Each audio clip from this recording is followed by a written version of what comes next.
ain't talking to us. This thing is easy like a layup. Hello everyone and welcome to Second Take. I'm your host, Jennifer Brewington, sitting here with Matt Parmigiano and David McCoy. Major League Baseball is back, so today's show is going to be all about the MLB. The Red Sox are defending champions, so which two teams are your picks to make the World Series? Out of the AL, I have the Boston Red Sox possibly getting into the World Series again. NL, I like the Dodgers, and I have the Boston Red Sox winning it all again, which I may be a little biased by this because I am a big Red Sox fan, but I think the Red Sox will take it all again. All right, I like your pick of the Dodgers in the NL. I think they're a really complete team. They're loaded, and I think this year they'll get their team chemistry right under Don Mattingly, their manager. So I think they'll be back. And the Tigers, I like the Tigers in the AL. The Tigers are also a very complete team. They've got pitching and hitting. They shored up their bullpen in the offseason. So I'm going to go with the Tigers and Dodgers in the series, and I'm going to go with the Tigers to win it. I think the Red Sox will win it simply because the leadership, they got a lot of players that have been there and been in that type of situation. David Ortiz, John Lackey, and Dustin Pedroia. Their pitching, is still pretty good. They got John Lackey leading that bullpen. David Ortiz, been a great player for a while. You basically call him Mr. October. You can pretty much count him up for around 30 home runs and a lot of big home runs when they need it in October.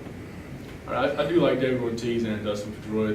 They're two of my favorite players, but they're kind of getting up there in age. So you never know. They may have some injuries this year. And I like the Tigers pitching staff here, Justin Verlander and those guys. And Miguel Cabrera, probably the best hitter in Major League Baseball, is on the Tigers. So he'll definitely carry the offense. And I think just the all-around team for the Tigers will get it done.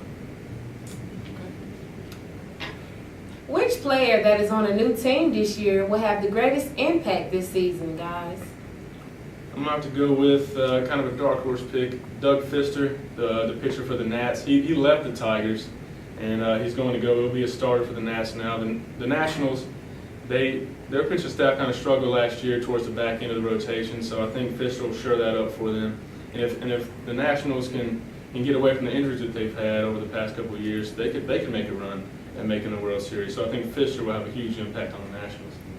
I do like that pick, but I'm going to go with probably the biggest offseason move that happened in baseball. I'm going to go with Robinson Cano going to Seattle Mariners. Robinson Cano, you know what he does. 30 home runs, bats in, probably 100 RBIs, big-time player. You see he got the big money, so I expect him to produce and, probably, well, not outperform his contract because he did get a lot of money, but, play up to the standards that they expect him to play. All right. See, I like Robinson Cano, but you look at it, those guys that are right at the age of 30, then they get those huge contracts. They usually never live up to those contracts, like Albert Pujols and Alex Rodriguez and guys of that nature. So I think Robinson Cano, he's not gonna give them the type of impact that they really were looking for when they gave him all that money. He's starting towards the back end of his career now, so I think he's hit his prime. He's going to start falling down. And you look at it, Doug Fister, pitching is probably the most important thing. You can't give up runs in the MLB and expect to win. So Doug Fister is going to be huge for the Nats and helping them. Robinson Cano, I don't see him tailing off, right now. I do get your point, at the big contract like Pujols, but right now I still see him being a very consistent player. I expect him, like I said, to at least hit 30 home runs and, bat at least in the 300s. And Seattle Mariners haven't had a player like this since probably Ichiro, So I just expect him to have a big season and possibly the Mariners even make the playoffs. See, but Cano, he always had a ton of guys around him when he was with the Yankees to protect him in the lineup. And he doesn't really have that with the Mariners. So I think they're going to be coming at him or they're going to be pitching around him. So it's going to be tough for them to put up their same numbers with the Mariners. Who are your picks for AL and NL MVPs? Well, in the AL, I'm going to go with a guy, like I said, you could probably always go with every year, and you should already know who I'm talking about, Miguel Cabrera. And in the NL, I'm going to go with probably maybe a sleeper pick. I mean, he's won the MVP before, but he's coming off injury, Matt Kemp for the Dodgers. Okay, yeah, I like the Cabrera pick, obviously, because I picked the Tigers to go to the World Series. He's definitely gonna have a huge season again at the plate. But as far as all-around player, Mike Trout from the Los Angeles Angels is a guy that's gonna win the MVP this year. He's a young guy. He's already a leader on that team, and he just makes plays for throughout the entire game.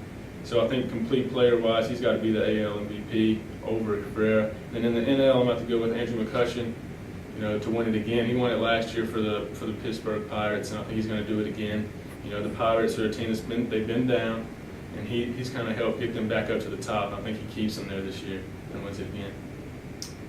Miguel, he's just really Mr. Consistent. A guy you could look at to possibly win a Triple Crown possibly every year, at least in the running. It's very tough to do Triple Crown. So I mean, Miguel, I just couldn't pick anybody else in the AL. And the NL, Kemp, like I said, is kind of a dark horse. Nobody probably expect them to win it this year. A lot of people, for the Dodgers screaming about Puig, but I just think Matt Kemp is going to come back, kind of return to MVP form, and just surprise a lot of folks. Yeah, like you say with Cabrera, he could win the Triple Crown, but what's he going to do as far as running the bases and on defense? On defense, at first base, he may be a liability because he doesn't cover a lot of ground. So Mike Trout, 40 home runs. So Mike Trout can get you 30, 35 home runs and put you 100 RBIs from the leadoff spot. So Mike Trout is just a great player. He's just a more complete player. He can run the bases. He'll get you 40 stolen bases. So he does a lot of things that Cabrera doesn't do.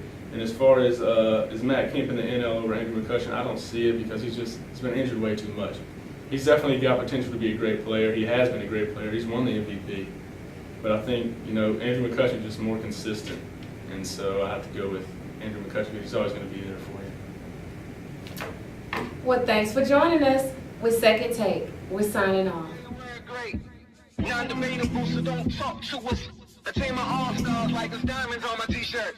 Undefeated in belts, check out that wordplay.